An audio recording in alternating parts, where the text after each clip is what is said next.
Detectives in Togas. Chapter 18, A Banquet. Strangely, Antonius remained away much more than an hour. His friends were fuming mad because all the time he was away they had to sit boring themselves with Sallust. They looked out on the street more than they did at their books, and now and then one of them would dash outside to see whether Antonius was in sight yet. When 2 hours had passed, Xanthippus also grew uneasy and called the boys in. "I had my doubts from the start about entrusting Antonius with so important a mission," he said. "Probably he is lazing around the forum looking at shops. If he doesn't come soon, you'll have to go out to look for him." But no sooner had he spoken than the curtain was pulled aside and Antonius appeared. No sooner had he spoken that the curtain was pulled aside and Antonius appeared in the doorway. He presented an amazing appearance. Perched askew on his head was a crushed wreath of flowers, which had slipped down over his forehead. His sandals were missing, and over his shoulders hung a man's cloak that was far too big for him. "Hello, my friends," he greeted them. "If you only knew what I've been through. Ha, ha, ha." He started singing, spread out his arms, and whirled in a circle. "You good-for-nothing rascal, what have you been up to?" Xanthippus thundered. Antonius pulled the cloak from his shoulders and held it out to Xanthippus. "The cloak? The chain," he stammered. "Here's the chain you pulled off the burglar's neck." From the collar of the cloak dangled the golden chain the boys had found under the wardrobe. "So it is," Xanthippus murmured in amazement. "This is it. You can even see the place where the hook was straightened out." He fixed Antonius with a questioning look. "To whom does this cloak belong?" "Tell us," Antonius said. Xanthippus frowned. "What?" he cried out. "How did you come by Tellus's cloak?" "It's the strangest story you ever heard." Antonius began to laugh. "Did you go to see Tellus at all?" Euseus asked. "Of course," Antonius replied. "It was marvelous. I had a wonderful time. At the end, they even wanted to kill me." Tell us, what happened?" all the boys cried at once. "Where are the names?" Julius asked. "I don't have them. They weren't listed." Xanthippus was still staring at the cloak and chain, shaking his head. "How do you know this is Tellus's cloak?" he asked. "I stole it from his bedroom," Antonius replied. "How in the world did you get into Tellus's bedroom?" "Well, it was this way," Antonius began. "Tellus had visitors. There were 8 gentlemen with him. They were sprawling around the table on couches and eating. The doorman didn't want to let me in, so I gave him the letter and the 10 ciceros, and then he told me to wait. He left me outside in front of the door, and I was mad because I didn't take me to the great hall. But a few minutes later, Tellus himself came waddling toward me, the letter in his hand. He's small and fat and bald, and there's a big scar on his head.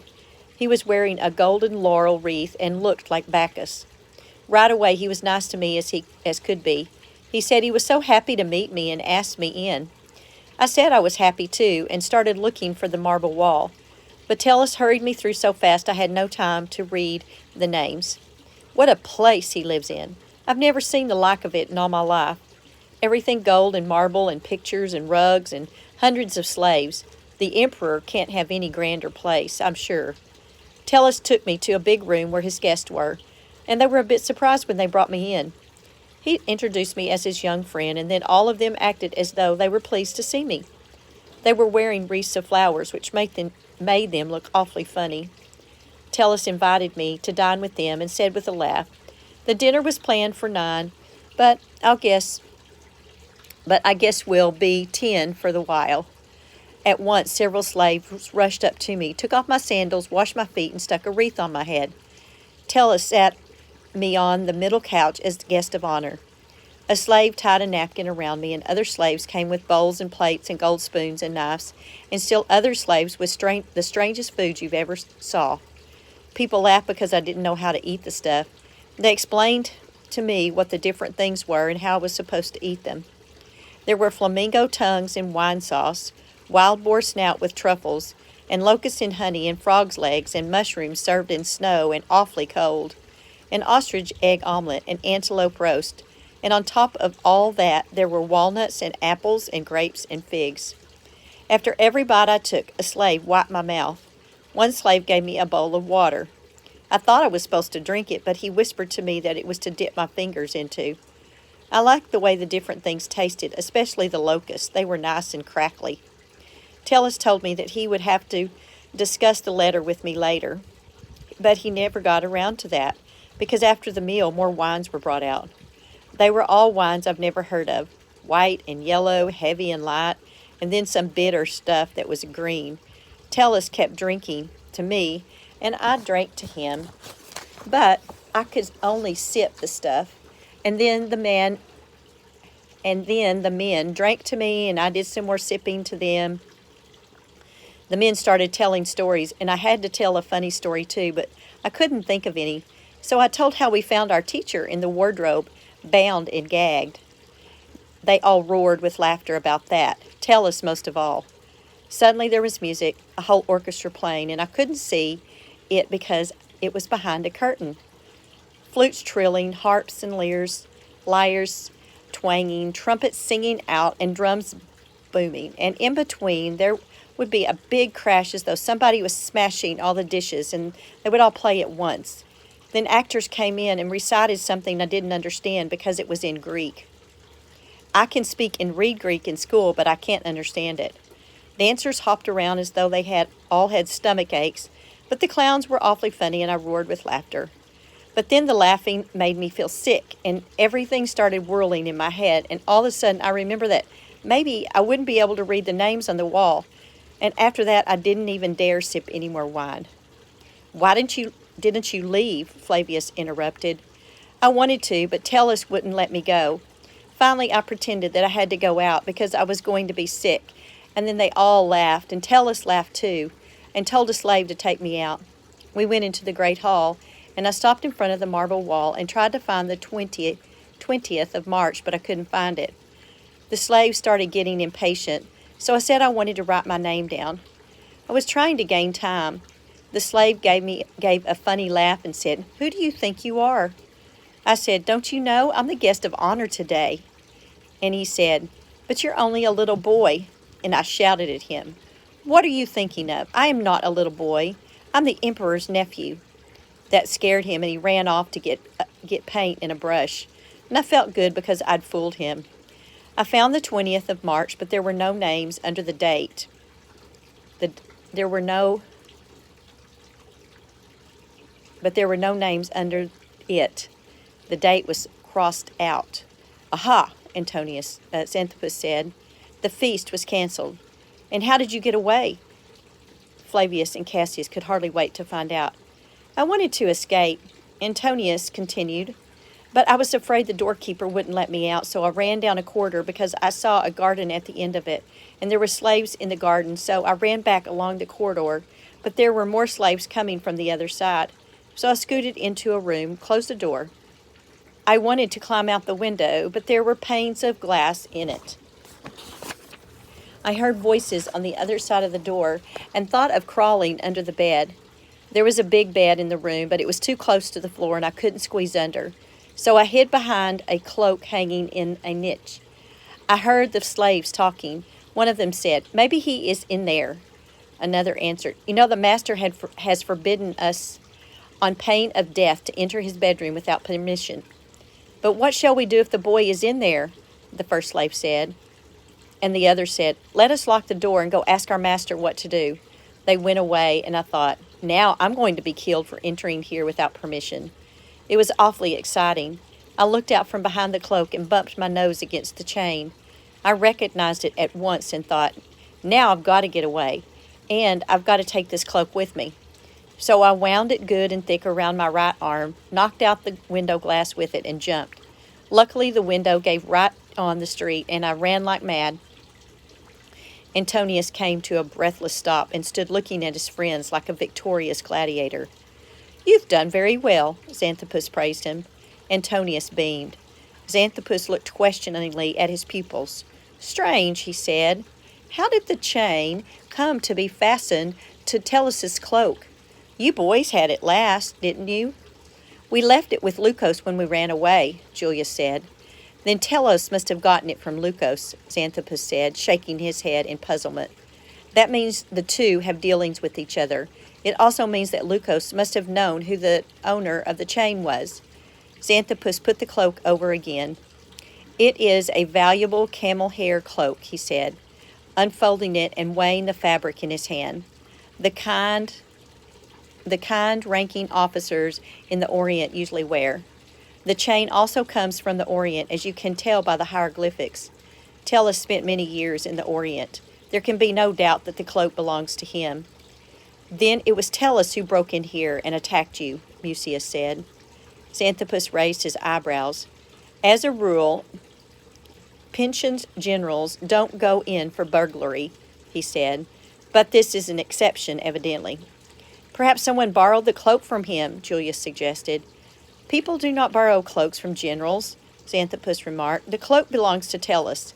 Incredible as it seems, he is our suspect. He also sent the courier to the newspaper. And why did he suddenly call off his banquet? What do we know now?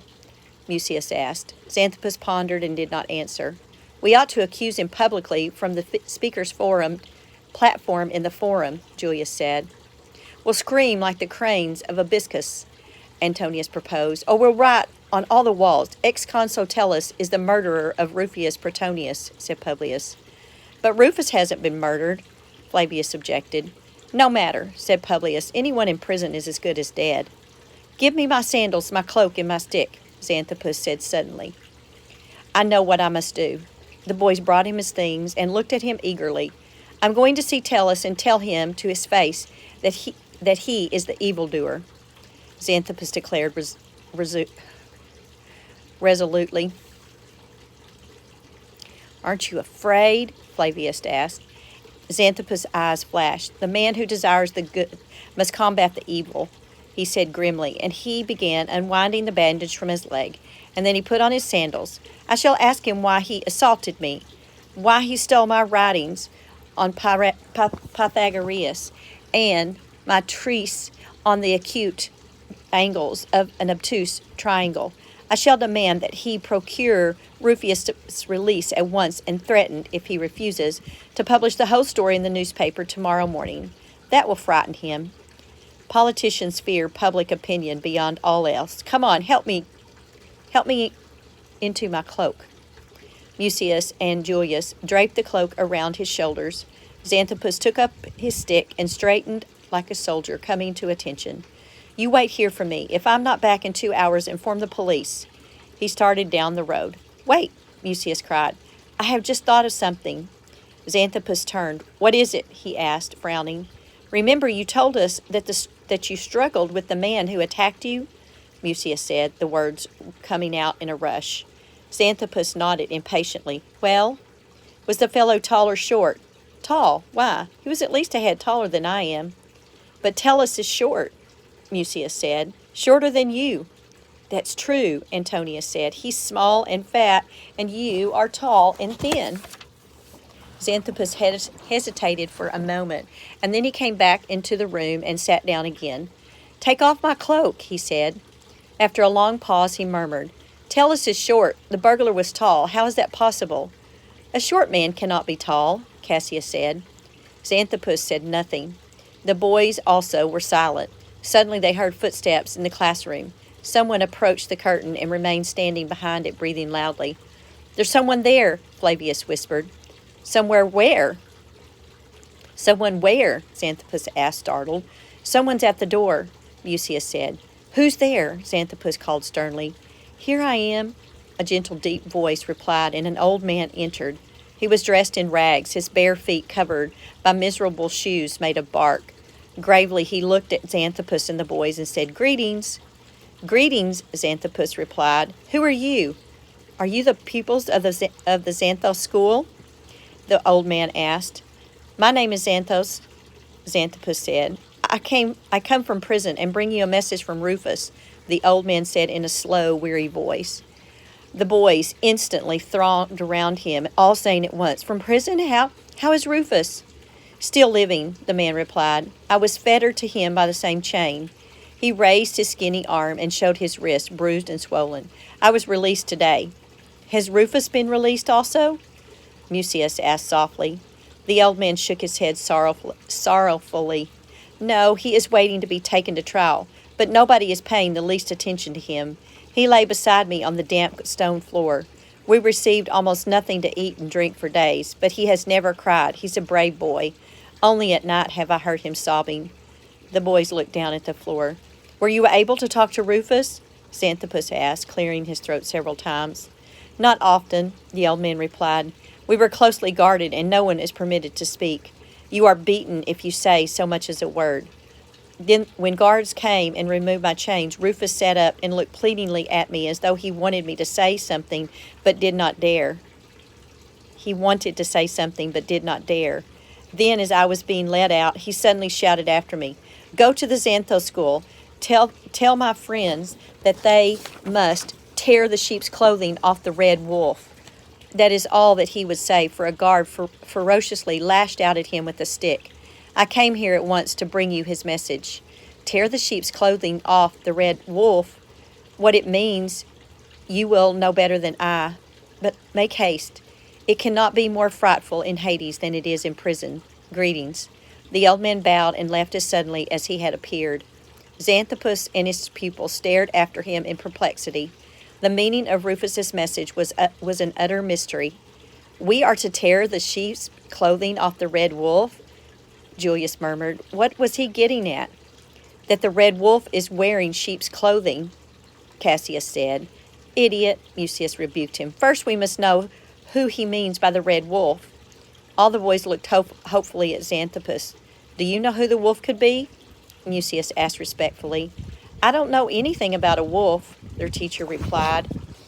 Why is the wolf red? Flavius pondered. I don't know anything about a red wolf either, Xanthopus said crossly. Maybe the sheep's clothing can help us out somehow, Julius suggested cautiously. The wolf in sheep's clothing is an old fable, Xanthopus replied. We will be taking it up when school starts again. The boys found little consolation in this reminder. They went on speculating. The red wolf is the culprit, Julius decided. But what has it got to do with Telos? Mucius said. Telos isn't a red wolf, and Telos is short, not tall, Cassius reminded them. I can't understand why Rufus did not give us the right name, Publius said. He must know it. Be quiet, Xanthopus interrupted him. We must think this through step by step. Rufus did not say the real name because he did not want the guards to understand, for fear they would run and warn the criminal. That again proves that the culprit is an important personage. Rufus is still worried about his father. Not even torments of prison would make him endanger his father's position. He must have spent a lot of time working out that message to us. The guards couldn't possibly know who we meant by the red wolf. But Rufus assumes that we will see it immediately. Unfortunately, we cannot, and therefore his message is of no help to us. We are in a blind alley. Let me think. It's maddening, Mucius said with a sigh. And his words expressed all the feelings of all the boys. It never occurred to him or to any of the others that the answer to the riddle lay right outside the window. The boys stared at Xanthopus, waiting for some inspiration from him. But now even Xanthopus was stumped. It was growing darker outside, and violent gusts of rain rattled the shutters. Then it began to pour. Antonius went to the window and peered out unhappily. Suddenly he crouched down and called out in a low voice, There's Telos across the street.